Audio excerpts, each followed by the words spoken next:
राज्यसभा में आज उस वक्त हंगामा हुआ जब प्रधानमंत्री के संबोधन के दौरान विपक्षी दलों ने वॉकआउट कर दिया।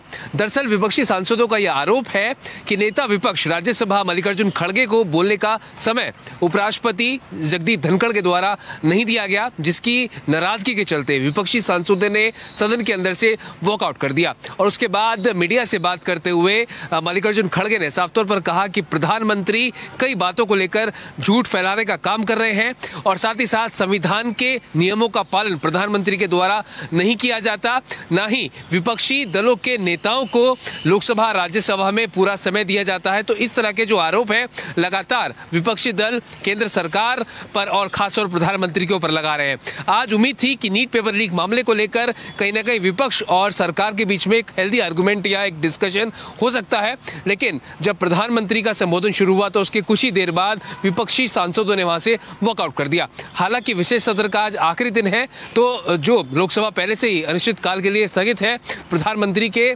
भाषण के बाद वह भी अनिश्चितकाल के लिए स्थगित हो गई है। अब देखना महत्वपूर्ण होगा, मानसून सत्र की शुरुआत होगी तो क्या लगातार नीट पेपर लीक की विपक्षी दल कर रहे हैं, उस पर डिस्कशन की बात कर रहे हैं, क्या उस पर डिस्कशन किया जाएगा या फिर नहीं। कैमरा पर्सन आलोक सक्सेना के साथ प्रशांत यागी, भारत एक्सप्रेस, दिल्ली। मंगलवार को राष्ट्रपति के अभिभाषण पर जवाब देने के बाद बुधवार को प्रधानमंत्री नरेंद्र मोदी ने राष्ट्रपति के अभिभाषण पर राज्यसभा में जवाब दिया। लगभग 1 घंटा 55 मिनट के अपने भाषण में प्रधानमंत्री नरेंद्र मोदी ने विपक्ष पर करारा हमला बोला। प्रधानमंत्री नरेंद्र मोदी ने केंद्रीय एजेंसियों के दुरुपयोग के मसले पर साफ साफ कहा कि यूपीए सरकार में केंद्रीय एजेंसियों का दुरुपयोग होता था। उन्होंने एक घटना की याद दिलाते हुए अखिलेश यादव को याद कहा कि अखिलेश यादव पर सीबीआई का शिकंजा कसने वाला था। ये बात खुद मुलायम सिंह यादव ने कही। प्रधानमंत्री नरेंद्र मोदी ने अपने भाषण में नीट का भी मुद्दा उठाया। उन्होंने कहा, नीट मसले पर हमारी सरकार हर दोषियों को जेल के अंदर भेजने वाली है और जो भी छात्र हैं उनके भविष्य के लिए सरकार जो भी होगा कर रही है। उन्होंने भी कहा कि भविष्य में इस तरह की दुराचार नहीं हो, उनके लिए सरकार कठोर कदम उठा रही है। इसके अलावा प्रधानमंत्री नरेंद्र मोदी केंद्रीय एजेंसियों के दुरुपयोग के मसले पर साफ साफ कहा कि केंद्रीय एजेंसियों को उनकी सरकार ने खुला हाथ दे रखा है और भ्रष्टाचार को कतई बर्दाश्त नहीं किया जाएगा। भ्रष्टाचार के खिलाफ लड़ाई में केंद्रीय एजेंसियां ईमानदारी से काम कर रही हैं, इस बात का जरूर ध्यान रखा जा रहा है। प्रधानमंत्री ने यह भी कहा कि मणिपुर में हालात सामान्य हो रहे हैं और मणिपुर में लगभग 11,000 एफआईआर दर्ज किए गए और एफआईआर दर्ज करने के बाद हालात बिल्कुल सामान्य हो रहे हैं। राज्य सरकार और केंद्र सरकार मिलकर मणिपुर में हालात सामान्य कर रही है। यहाँ तक स्कूल कॉलेजेस भी खुले हुए हैं। मधुर के साथ कमलेश सिंह, भारत एक्सप्रेस, दिल्ली। उत्तर प्रदेश के हाथरस जिले का सिकंदरा माऊ का यही वो मैदान है जहां 2 तारीख की दोपहर लोगों ने मौत का तमाशा देखा था। सत्संग के नाम पर मौत का जो मंजर सामने आया, जिसने भी देखा, जिसने भी सुना, कलेजा मुंह को आ गया। दरअसल इस मौत के मंजर को समझने के लिए हमें चलना पड़ेगा पुलिस की उन फाइलों में। 22 ऑर्गेनाइजर थे जो तथाकथित बाबा भोलेनाथ के अनुयायी थे। उन्होंने पुलिस से परमिशन ली थी और यहाँ पे तकरीबन 85,000 लोगों के जमा होने की उम्मीद थी, लेकिन यहाँ पे लोग पहुंचे तकरीबन 2 लाख। एलआईयू की जो रिपोर्ट होती है उसको नजरअंदाज किया गया और नतीजा, जिस वक्त ये सत्संग खत्म हुआ था उसके फौरन बाद बाबा के अनुयायी उनके चरण रज को लेने के लिए उनके पीछे ऐसे टूटे कि वो मंजर जो है भयानक स्थिति में तब्दील होता चला गया।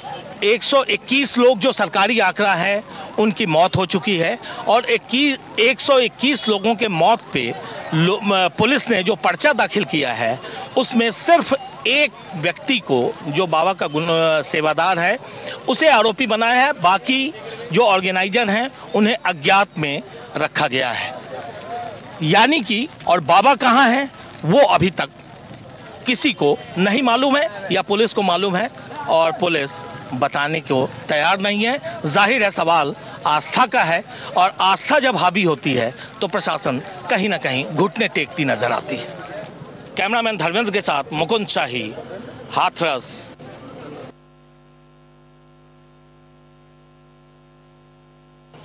एक बाबा जिसके लाखों दीवाने हैं, जिसके लाखों भक्त हैं, और जब वो अपनी सत्संग खत्म करने के बाद जब निकलता है तो उसकी चरण रज को पाने के लिए लोगों की भीड़ उमड़ पड़ती है।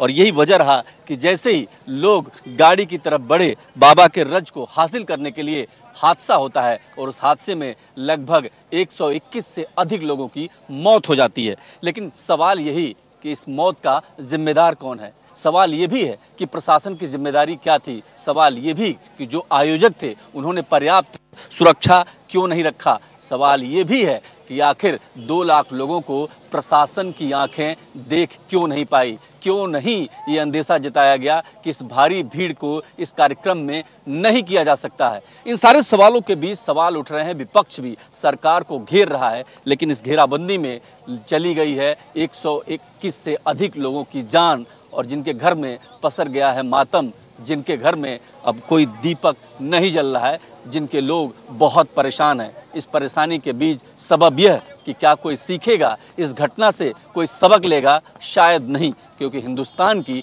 ये पहली घटना नहीं है जिसमें भगदड़ से सैकड़ों लोगों की जान गई है। कैमरा पर्सन धर्मेंद्र के साथ मैं देवनाथ, भारत एक्सप्रेस।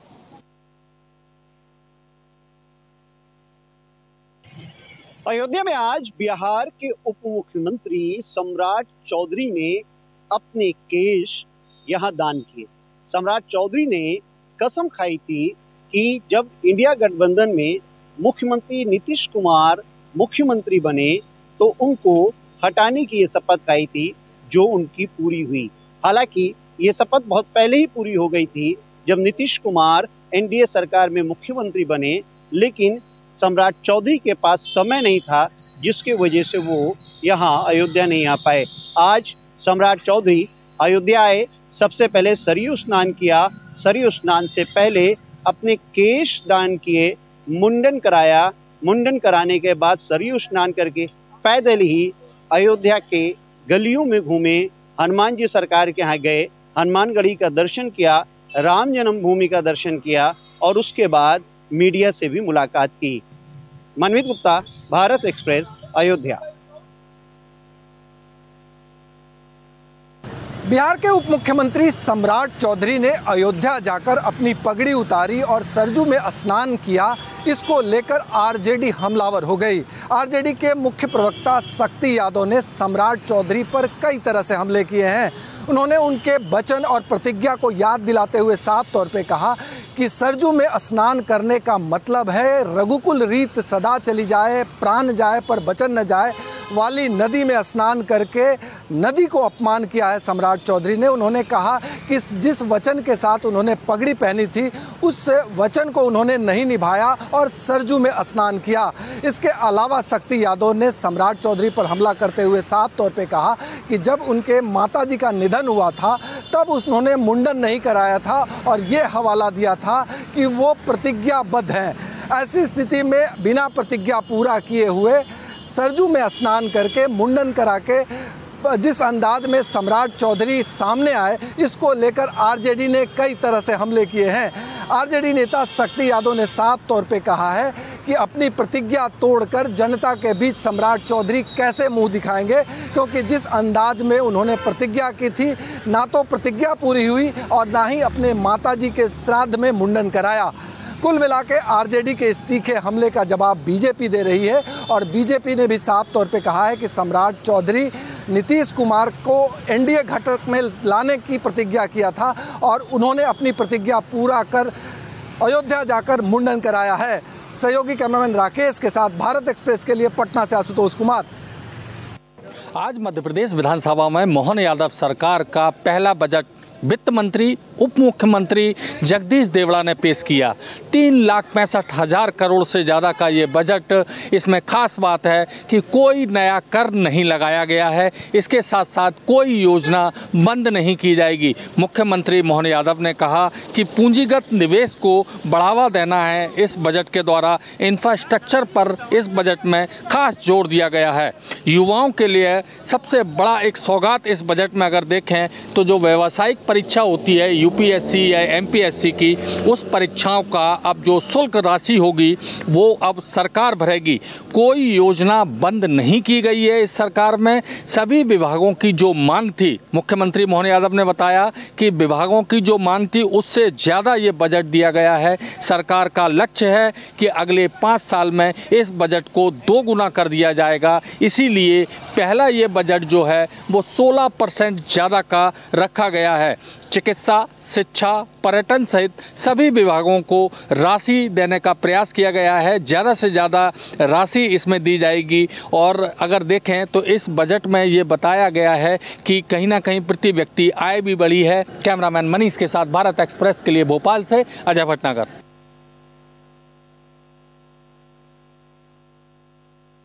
महाराष्ट्र विधान परिषद में उप मुख्यमंत्री और राज्य के गृह मंत्री देवेंद्र फडणवीस ने ऐलान किया है कि महाराष्ट्र की इकोनॉमी ½ ट्रिलियन इकोनॉमी हो चुकी है और 1 ट्रिलियन इकोनॉमी की तरफ आगे बढ़ रही है। प्रधानमंत्री जिस 5 ट्रिलियन इकोनॉमी का स्वप्न देखे हैं उसमें महाराष्ट्र सबसे आगे चल रहा है और देश का पहला ऐसा राज्य हुआ है जिसने ½ ट्रिलियन इकोनॉमी को पूरा कर लिया है। इस घोषणा के बाद विधान परिषद के भीतर सदस्यों ने तालियां बजा करके सरकार का अभिवादन किया। फिलहाल इस तमाम सारे आरोपों के बीच में राज्य सरकार की तरफ से ये घोषणा करना कहीं न कहीं राज्य के लोगों के लिए एक सुखद खबर है, क्योंकि विपक्ष लगातार राज्य सरकार को ये कह रहा है कि यहाँ के सारे उद्योग धंधे गुजरात या दूसरे राज्यों में जा रहे हैं। ऐसे में राज्य लगातार प्रगति कर रहा है और राज्य की इकोनॉमी लगातार बढ़ रही है। ये राज्य के लिए एक अच्छा और सुखद अनुभव है। आने वाले समय में महाराष्ट्र जिस गति से आगे बढ़ रहा है, निश्चित तौर पर कहीं न कहीं 1 ट्रिलियन इकोनॉमी के लिए राज्य सबसे पहले आगे का आंकड़ा क्रॉस कर जाएगा।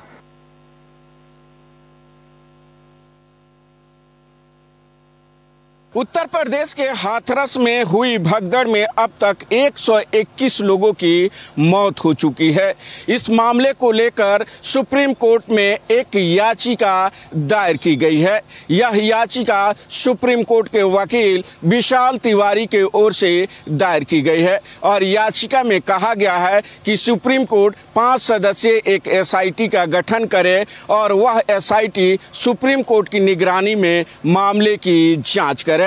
याचिका में यह भी कहा गया है कि जो दोषी लोग हैं या अधिकारी हैं उनके खिलाफ सख्त कार्रवाई होनी चाहिए। याचिका में मांग की गई है कि इस तरीके की घटना भविष्य में दोबारा न हो, इसको लेकर सुप्रीम कोर्ट दिशा निर्देश जारी करे। याचिका में यह भी मांग की गई है कि जब घटना हुई थी उस दौरान मेडिकल को लेकर क्या कुछ सुविधाएं थी या नहीं थी, इससे संबंधित राज्य सरकार से रिपोर्ट मांगा जाए। वहीं इस घटना को लेकर इलाहाबाद हाई कोर्ट में भी एक लेटर पिटीशन दायर की गई है और मुख्य न्यायाधीश को यह लेटर भेजा गया है और पूरे मामले की सीबीआई या एसआईटी से जांच की मांग की गई है। उस याचिका में यह भी कहा गया है कि जो घायल हैं या जिनकी मौत हो चुकी है उनके परिजनों को उचित मुआवजा देने का इलाहाबाद हाई कोर्ट आदेश दे। अब देखना होगा दायर याचिका पर कब तक सुनवाई होती है और कोर्ट का क्या आदेश आता है। भारत एक्सप्रेस के लिए कैमरा पर्सन मनु के साथ गोपाल कृष्ण।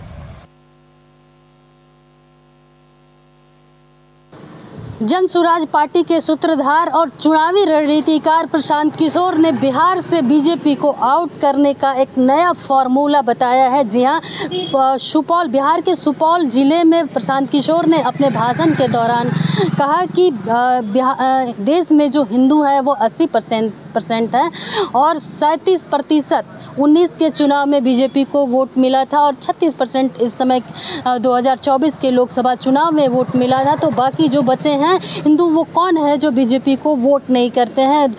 प्रशांत किशोर ने कहा कि आपको बता दें कि जो लोहिया को मानने वाले हैं वो बीजेपी को वोट नहीं करते हैं, जो गांधी को मानने वाले हैं वो बीजेपी को वोट नहीं करते हैं, जो कम्युनिस्ट को मानने वाले हैं वो बीजेपी को वोट नहीं करते हैं और जो अंबेडकर को मानने वाले हैं वो बीजेपी को वोट नहीं करते हैं। और इन सभी को मिला करके इन चारों जो बीजेपी को नहीं मानते हैं उनको मिला करके राजनीतिक और सामाजिक रणनीति बनाई जाए तो बीजेपी से लड़ने में बिहार में आसानी होगा और जिसका मैं फॉर्मूला तैयार कर रहा हूँ। जब पूरा देश कह रहा था कि भाजपा को 200 सीट आएगा बंगाल में, हमने कहा कि इनको 100 के नीचे अगर नहीं रोके तो जीवन में संन्यास ले लेंगे। हमने रोका भाजपा को कितने पर? 77 पर। आज जो व्यवस्था बना कर आए हैं अभी तक देखिए भाजपा खड़ी नहीं हो पा रही है बंगाल में, और आप वही व्यवस्था यहाँ बिहार में बनाएंगे। अगर खाली लड़ने के लिए लड़ना है तो लालटेन को पकड़े रहिए, लेकिन भाजपा को एकदम पटक देना है तो जनसुराज में अपने बच्चों के साथ आइए, हम आपको जिताने का दावा करके दे रहे हैं। तो प्रशांत किशोर ने बीजेपी को बिहार से आउट करने का एक नया फॉर्मूला बताया है बिहार में। देखने वाली बात है कि 2025 के विधानसभा चुनाव में प्रशांत किशोर का ये जो फॉर्मूला है कितना काम करता है। पटना से भारत एक्सप्रेस के लिए ज्योति। पिछले 3-4 दिनों से हो रही बारिश ने आज गुजरात में आंशिक विराम लिया है, लेकिन मौसम विभाग की अब भी भविष्यवाणी है कि आने वाले 5 दिनों तक राज्य में बारिश यूं ही जारी रहेगी।